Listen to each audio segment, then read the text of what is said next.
Japan से लाएंगे अच्छे दिन, आज का मुद्दा यही है। और आज हमारे साथ मेहमान हैं राजनीतिक मामलों के जानकार केतन वेकरिया जी, कांग्रेस पार्टी का पक्ष रख रहे हैं हिमांशु पटेल जी, और समाज सेविका सोनल जोशी जी हमारे साथ मौजूद हैं। आप तीनों का बहुत बहुत स्वागत है।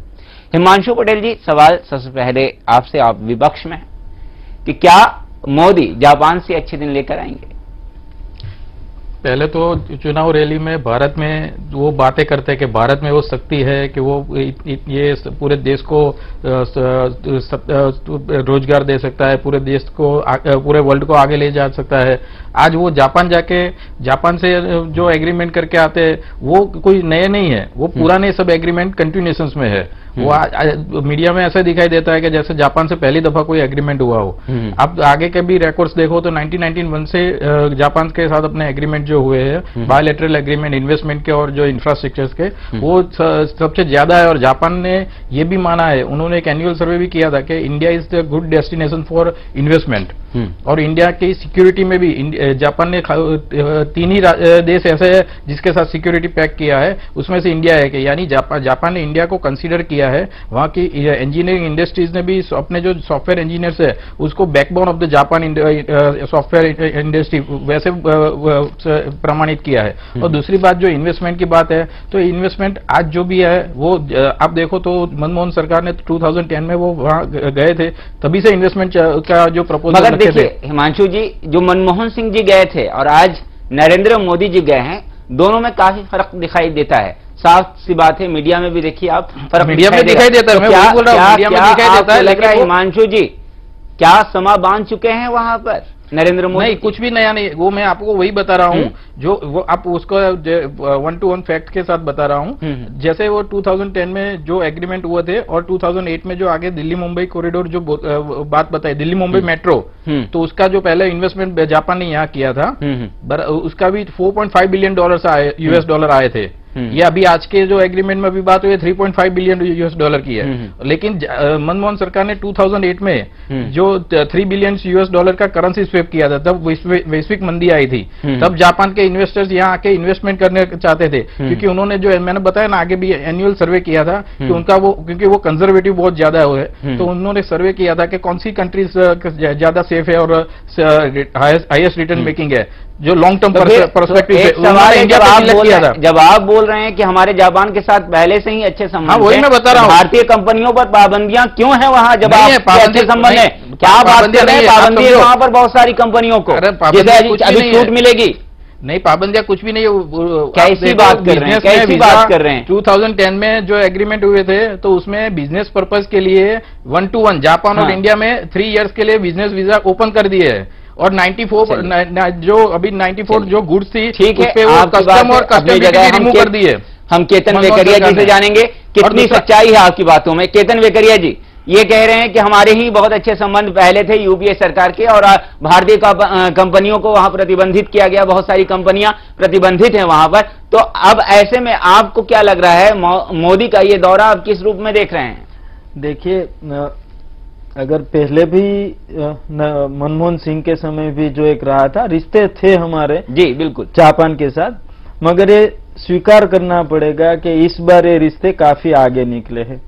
और हम अपने हिसाब से देखें वो तो बात है, मगर जापान के प्रधानमंत्री ने खुद भी कहा है कि नए सिरे से पूरे रिश्ते आगे बढ़ाएंगे और बहुत बेहतरीन तरीके से, अच्छा तरीके से चलाएंगे।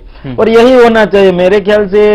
मनमोहन वर्सेस मोदी को देखे बगैर ये देखना चाहिए कि चलो जापान से हमारे जो रिश्ते थे उससे काफी अच्छे हुए। और दूसरी सबसे इम्पोर्टेंट बात यह है कि भारत के जितने भी बड़े राष्ट्र है, मान लीजिए अमेरिका है, रशिया है, चाइना है, उसमें सबसे भरोसेमंद जो हमारा कोई भी मित्र राष्ट्र है तो वो जापान है।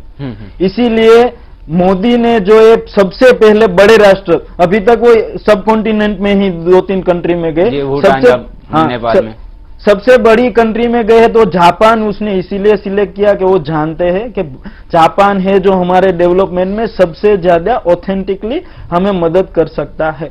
जी, सोनल जोशी जी, हम आपसे ये जानना चाहेंगे कि जिस तरीके से जापान 100 दिनों के अंदर अपनी सरकार के गठन के 100 दिनों के अंदर गए वहां पर और वहां से संदेश दिया कि मुझे बहुत खुशी है जापान आकर, वो भी अपने सरकार के गठन के 100 दिनों के अंदर यहां आकर, तो क्या लगता है ये चीन को, अमेरिका को, पाकिस्तान को संदेश देने की कोशिश नहीं है कि देखिए अगर आप मेरे साथ अच्छे नहीं रहेंगे तो हम आपको अपनी प्राथमिकताओं में नहीं गिनेंगे, जो हमारे साथ अच्छा है वो हमारी प्राथमिकताओं में है? क्या कहेंगे आप? मेरा बिल्कुल ये मानना है, क्योंकि उन्होंने जैसे बोला है कि 21वीं सदी है जो एशिया की है जी। और उसमें जापान बहुत मजबूत राष्ट्र है और उनके साथ अगर संधि बन जाती है तो वो बहुत बड़ा मैसेज जाएगा अमेरिकन कंट्री को भी। और उन्होंने जो एमओयू किए हैं बिजनेस की रिगार्डिंग जो, तो उनसे तो डेफिनेटली वो मैसेज जाएगा कि हम लोग फाइनेंशियली कंडीशंस में हम लोग बहुत ही मजबूत है और हम किसी भी मैटर में हम लोग पीछे नहीं हट रहे। और मोदी जी के जाने से वो फर्क पड़ा है, पहले थे सुभाष चंद्र बोस से, तब से ये रिश्ते जैसे कि जुड़े हुए हैं। उनके समय की बात करें तो 2007 में भी मोदी जी और इनके दरमियान बातचीत हुई थी, पर अभी जो बात हो रही है वो बहुत ही महत्वपूर्ण है। और अभी अगर आप देखेंगे तो जैसे कि जो आंबे जी है वो भी बहुत ही पसंद करते हैं मोदी जी को, जैसे ट्विटर पे फॉलो भी करते हो, एक दूसरे को बहुत ही अच्छी तरह एक दूसरे को फॉलो करने के मतलब एक दूसरे को अच्छी तरह अंडरस्टैंडिंग करने की बात है। और इनके मामले में जब आपकी अंडरस्टैंडिंग अच्छी होती है तो दोनों राष्ट्रों के भी जो मुखिया है वो एक दूसरे को अगर अच्छी तरह से समझ सकते हैं तो बातचीत बढ़ाने में उनका मतलब और ही तरीका हो जाता है, विश्वसनीय हो जाता है। तो मेरा मानना है ये दोस्ती के रिश्ते इस देश के संबंध को और मजबूत बनाएंगे, मेरा डेफिनेटली ये मानना है। और बहुत ही अच्छे, जैसे कि बुलेट ट्रेन का बोला है, जापानी बैंक के लिए भी परमिशंस दी है। उन्होंने बोला है कि हम प्रधानमंत्री कार्यालय में एक स्पेशल विभाग रखेंगे यहाँ पे, और वहां पे जो इन्वेस्टमेंट के लिए जो आएंगे जापानी उद्योगपति तो उनके लिए भी व्यवस्था होगी। तो एक बहुत ही बड़ा आह्वान है और उनसे डेफिनेटली मैं बोलूंगी कि अमेरिका और पाकिस्तान जरूर इससे हिल जाएंगे। जी, अमेरिका, पाकिस्तान और साथ ही साथ हमारा पड़ोसी देश चीन भी इस रिश्ते को कहीं न कहीं अलग नजर से देखेगा, क्योंकि वो भी हमारा पड़ोसी है और जिस तरीके से हमारे संबंध जापान के साथ बढ़ रहे हैं उससे पूरे विश्व में एक अलग संदेश जरूर जाने वाला है। फिलहाल वक्त एक छोटे से ब्रेक का है, ब्रेक के बाद वापस लौटेंगे और इसी मुद्दे पर चर्चा जारी रहेगी।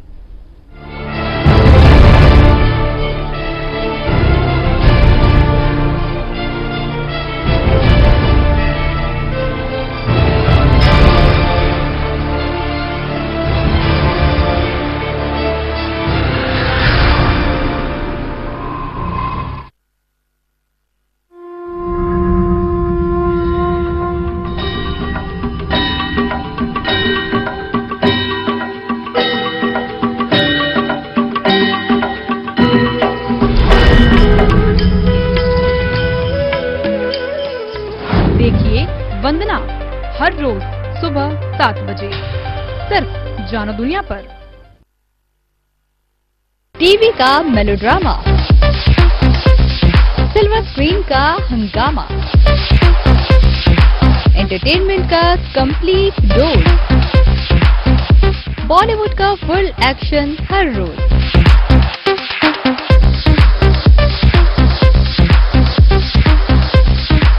देखिए रील दुनिया रोजाना शाम 5:30 बजे और रात 11:30 बजे सिर्फ जानो दुनिया पर।